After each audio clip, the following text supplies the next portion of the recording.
Assalamualaikum warahmatullahi wabarakatuh. Salam dan bahagia Bapak Ibu guru hebat. Salam guru penggerak, tergerak, bergerak, menggerakkan. Berjumpa lagi dengan saya, Nia Norlela, calon guru penggerak Angkatan 7 Kabupaten Tabalong.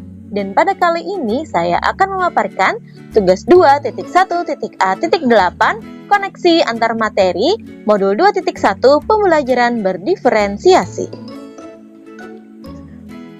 Perkenalkan, fasilitator Ibu Upi Fitriani, pengajar praktik Bapak Yodi Guntur Patriot, dan calon guru penggerak Nia Norlela.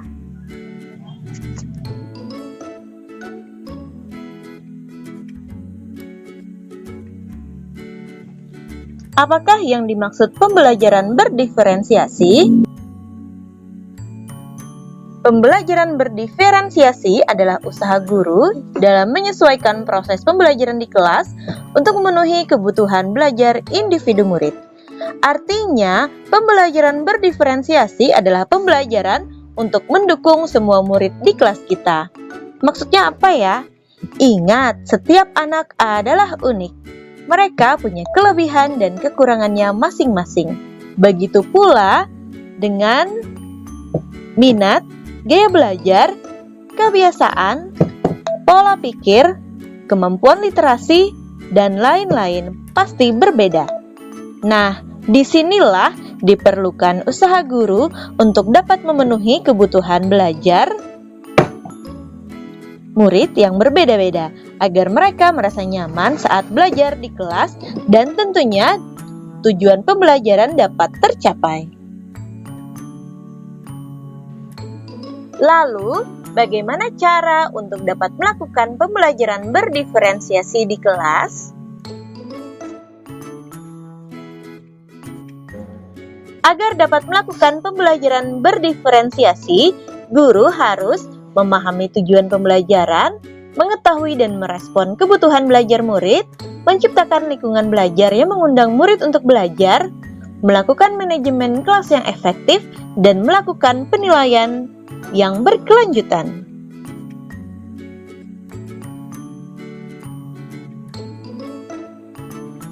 Berkaitan dengan kebutuhan belajar murid, guru harus memahami 3 aspek berikut ini. Yang pertama, kesiapan belajar atau readiness. Yang kedua, minat belajar. Dan yang ketiga, profil belajar murid. Kesiapan belajar. Guru menilai pengetahuan awal dan menentukan apa yang telah murid ketahui dan di mana murid berada. Minat murid. Minat setiap anak pasti berbeda-beda. Minat adalah salah satu motivator penting bagi murid untuk terlibat aktif dalam proses pembelajaran. Profil belajar erat kaitannya dengan lingkungan, budaya, gaya belajar, dan kecerdasan majemuk.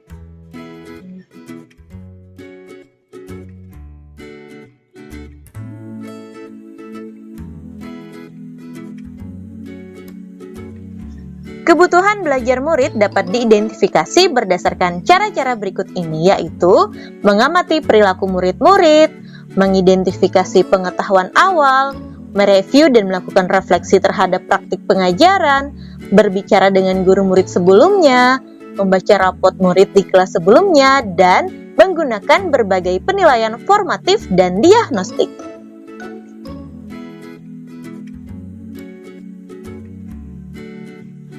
Adapun strategi untuk mendiferensiasi pembelajaran yaitu ada 3. Yang pertama, diferensiasi konten, yang kedua, diferensiasi proses, dan yang ketiga, diferensiasi produk.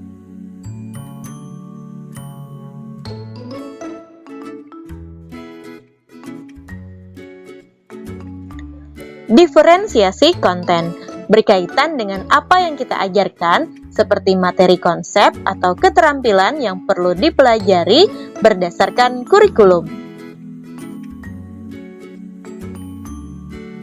Mendiferensiasi konten bisa dilakukan dengan membedakan pengorganisasian atau format penyampaiannya, bukan mengubah atau menurunkan standar kurikulum. Diferensiasi proses. Kegiatan yang memungkinkan murid berlatih dan memahami atau memaknai konten dengan cara membedakan proses yang harus dijalani oleh murid. Dan diferensiasi produk yaitu bukti yang menunjukkan apa yang murid telah pahami dengan cara membedakan atau memodifikasi produk sebagai hasil belajar murid, hasil latihan, penerapan dan pengembangan apa yang telah dipelajarinya. Adakah keterkaitan antara modul pembelajaran berdiferensiasi dengan modul-modul yang lain? Tentu saja ada.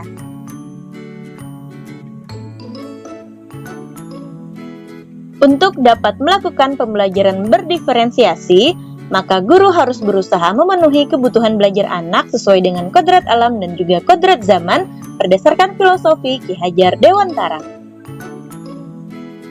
Selanjutnya, dalam melakukan pembelajaran berdiferensiasi, seorang guru penggerak harus berpihak pada murid, reflektif, mandiri, kolaboratif, dan juga inovatif untuk dapat menciptakan pembelajaran berdiferensiasi agar dapat memenuhi kebutuhan murid. Dengan demikian, seorang guru penggerak dapat mewujudkan kepemimpinan murid dengan menuntun murid merdeka belajar. Hal ini tentunya sesuai dengan nilai dan peran guru penggerak. Selanjutnya, pembelajaran berdiferensiasi pun dapat menjadi salah satu strategi untuk mewujudkan visi guru penggerak yang berpihak pada murid. Dan dalam pelaksanaan pembelajaran berdiferensiasi antara guru dan murid harus ada kesepakatan kelas terlebih dahulu agar proses pembelajaran dapat berjalan dengan baik sesuai dengan nilai-nilai budaya positif.